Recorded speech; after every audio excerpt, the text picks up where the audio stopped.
Chapter 8. Another night would pass without much event at that beachside resort. No one would visit me, and though I would contend with the usual odd whispers and frightful dreams, I collected as much rest as any other night would afford me since the extraterrestrials had arrived.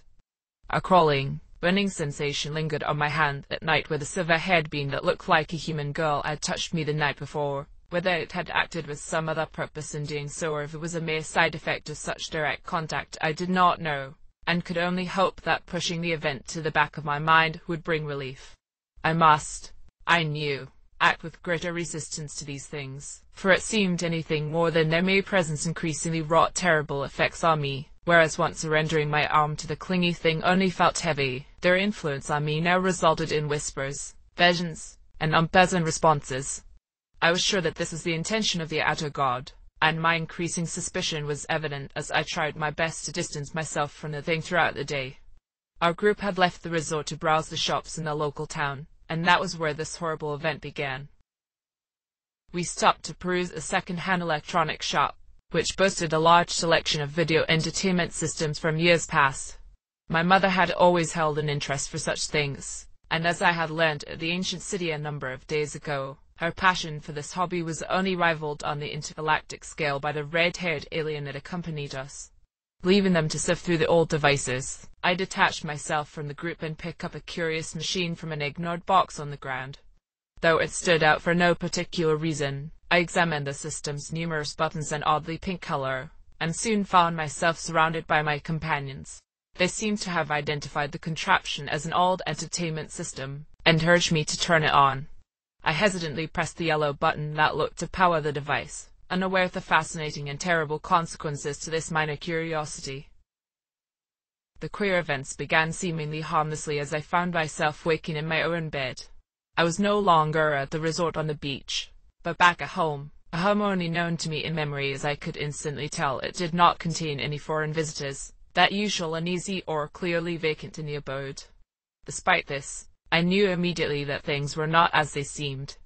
Normally I would have identified this as a dream, though it lacked the normal airy feeling that accompanied a dream, and further, was far too normal to be a dream of mine as of late. Anyone unfamiliar with my situation thus far would be right to label me mad, for I thought I had crossed into some other dimension or universe, as the feeling I had was not unlike the unbelievable dreams I had experienced of a twilight-tinged void filled with unfamiliar shapes and luminescent entities. I was called upon by my mother, who acted far more affectionate than she ever did, as she whisked me out of the house and on my way to school. I was content in making my way to school alone. Afraid as I was of this odd turn of events, I could not resist the allure of a quiet walk through town devoid of the clingy faceless god, the quiet stalking of the fiery elemental, or the sickening gaze cast by the king in yellow. I knew it couldn't last, and it was all too short of a walk before my fears were confirmed. A familiar silver-haired, green-eyed figure came darting past the corner, hurriedly rushing to school with food in its mouth, crashing into me and sending us both to the ground. The all-too-familiar scene unfolded with cliched words and pretend obliviousness, a parody of various scenarios in native media. After throwing its full nervous accusations at me, the thing ran off towards school, leaving me to continue my walk alone. When I reached campus grounds, I noticed the nameplate adorning the entrance to the school building showed a different name than I was accustomed to. Instead of a fitting name for a place of learning, it now displayed a curious name that I could only relate to the forms of entertainment that the visitors seemed to be so obsessed with. Almost immediately was I called out to by the fiery great old one, and much to my surprise, it approached me with another teasing scene out of such media.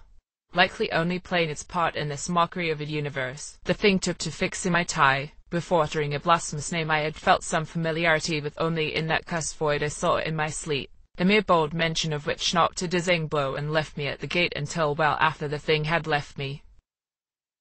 I found myself past the doors of my school. The entrance hall had emptied out as students had already made their way to the classrooms, a clear indication that I had taken too much time considering the situation and dealing with the usual deities.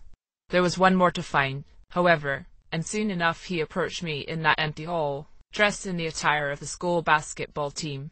He too made use of practiced lines, although unusually uncharacteristic for him, and after his minor approach, encouraged me to head to class and left. With his awkward demeanor, however, there was no longer any doubt. These things knew of whatever odd world we were in, and were taking advantage of it as some form of entertainment. No doubt the advances by the boy just now and the crawling chaos earlier in the day held some form of sincerity, but again I was met with the harsh realization of the power of these things, for only deities of powers unknown to humankind could find enjoyment in some alternate reality or dimension that I currently found myself in. It was a surprise visit from the star spawn that confirmed my suspicions. It seemed that the curious console that I had picked out at that second-hand shop had drawn us all inside it, transported the whole group of us into some other world. The star spawn had sensed it somehow, and was able to make contact from outside the apparatus. It could not identify why that thing had the power to trap us within, though I felt no need to point out that it could only be done by interference with one of the visitors who now made this world their playground. Indeed, I could feel all three of the things giggling as the tentacle star spawn revealed to me that I had to play out the scenario to a romantic end with one of the fake heroines of the story, which included both the unspeakable one, and, mercifully, my female classmate that had joined us on our excursion.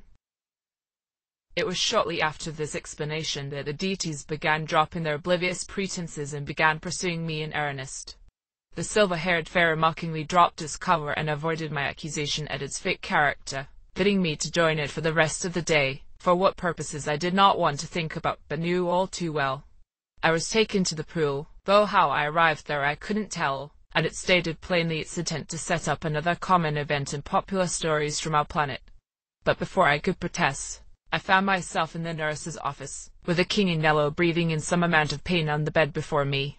Again, it seemed as if I was taken there instantly, into another scenario crafted by one of these beings, and as the boy drew himself closer to me, I would find myself whisked away once more. This method of transportation between places seemed to be familiar, though I had not experienced it while conscious. If I admitted this to a professional, I am sure I would be locked away, deemed unhealthy in mental faculties if I truly believed these things. The instants in between these said events were fleeting, but recognizable to me as the subject of my dreams. It was as if I was being pulled through odd angles in reality, through an abyss filled with unrecognizable shapes, grasped tightly by a cloudy form pulling me towards another angle, my consciousness gazing confusedly at the odd disarrangement of what I thought were my own arms and legs, unperceivable in places where they seemed to meet in another dimension. I glided through the abyss against my will by some other force that called me to some other place, and I re-emerged in that fake world in another room, and, great God, at some other time marked by the dark red hue bathing the classroom from the setting sun, the atmosphere chokingly humid thanks to the living flame approaching me, spewing lines from a popular novel for its amusement, approaching me, drawing some object in a form of assault, and before I could scream in frustration, or faint from this awful ordeal, I was again tugged away, through that damned abyss somewhere else. In that void I made to scream, but could not find my mouth. Only luminescent cloudy appendages served to indicate I even had some sort of body. Through time and space I was pulled, until my existence reached an angle both acute and obtuse in ways that served as a doorway to somewhere else in this nightmare of a world. I was in a dark auditorium, now facing a stage laid out with instruments, the infernal outer gods standing there, acting out another scene in popular culture. This time I interrupted it, hoping for some form of relief from these constant scenarios. Dealing with these things was always taxing, never could I grow used to it, but this was too much, this method of movement too much for a human. Too maddening was it to behold that immense void, those massive non-Euclidean shapes in the distance that seemed to live and breathe and moan as I beheld them. They are coming, I swear, these things that no human should behold, and there I was again at another angle in space, tugged into another reality. This time I was no longer a school, but a restaurant, dressed in servant's clothes, standing at the door awaiting my next customer. And I was joined, as expected, by the silver-haired being, dressed in waitress's clothes that seemed to fit it too perfectly. I stood there blankly, non-committal responses to its constant clever remarks barely masking my weariness. I did not want to play along with these things, and by no means did I even dare to complete a scenario as suggested to me by the star-spawn to escape this place, but I could not stand to be dragged through that abyss again. Whether the things sensed this or merely grew tired of summoning me to new places and new times, I did not know, but I was soon allotted some amount of relief as I found myself back at home following the events at the fake restaurant. I had to escape this world, I would surely break at this constant exposure to dimensions I could barely perceive. There were things in there that I knew I shouldn't be aware of, and though they took little notice of me, I knew that 3 of them were around me constantly. They were the same, merely taking forms that wouldn't drive me mad with a single glance. It was these thoughts that were pacified by the welcoming aura that my mother always seemed to provide. Acting flirtatious as she did that morning, or whenever it was that I first awoke in this cursed place, I bid her to drop the pretense and was relieved when she agreed and returned to her usual self. And she comforted me with words, telling me things I had already known but did not want to admit. The only way out of this world was to play along with them, those malignant deities, to find some end to this game and return to the normal world. And so I steeled myself, uninterested in which one of them I would appease to take me away from here, only sure that I could not last in this place for very long. I was subjected to one blasphemous event after another.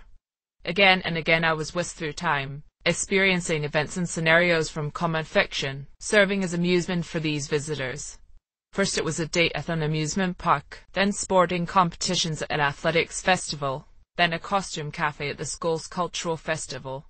In an instant it was Christmas, and I was standing in the snow with a king in yellow who handed me a present, and then I was at home, sitting at a table with the fiery elemental, also giving me a gift, and then I was browsing local shops along a Christmas-decorated road awaiting the faceless god, who produced a legal document for marriage as a gift, though replaced it with a handmade scarf after I rejected it. And in an instant it was Valentine's Day, and as if all the events I had been subjected to did not matter, the 3 deities met with intent of fighting to see who would reach the end of this dreadful story. It was at another place and time that I waited to reach the conclusion of this blasphemous world. I stood under a large tree on a green hill, nearly shaking at the prospect of what I had to do to appease whoever came, fearful at the thought of which one of these fake heroines would arrive, as I did not dare subject myself to whatever horror fight between those 3 things would look like. I had little reason to believe anyone other than the first visitor would arrive, and sure enough, the silver-haired figure of a young girl, dressed in the school uniform it usually wore outside this place, raced up the grassy hill and called out to me. I didn't want to hear it again.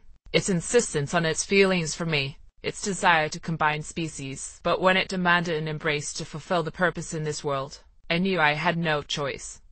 I readied myself as best I could, repeating in my head that there was no alternative. This was the only way to return. It placed its hand on my shoulders, leaned its head in, and even before our lips touched, I knew all too well, no amount of preparation could protect me from the terror I would experience. Whispers, visions, unspeakable names and terrible places made themselves known to me in those mere moments. Surely these were like the things the mad Arab Abdul-Hazard saw that lead him to write that terrible grimoire. There are things I saw that I am unsure of, and things I heard that I feel compelled to mention in writing. For these are things that should be avoided at all costs. Investigation into the unknown, no matter how strong our sense of curiosity, is a danger to oneself and all humankind that is too great a cost. I was shown the plateau of Lang in the Antarctic, a place that seemed connected with the myriad realities that combined in that twilight-tinged abyss.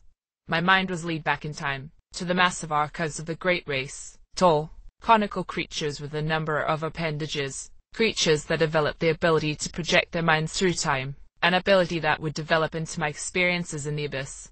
For there I went, past the arrival of the star-spawn, the Mygo, the old ones, and past the boundaries of this planet. I was shown a massive entity. This could only be the All-in-One, and indeed its name was whispered to me as Yog-Sothoth.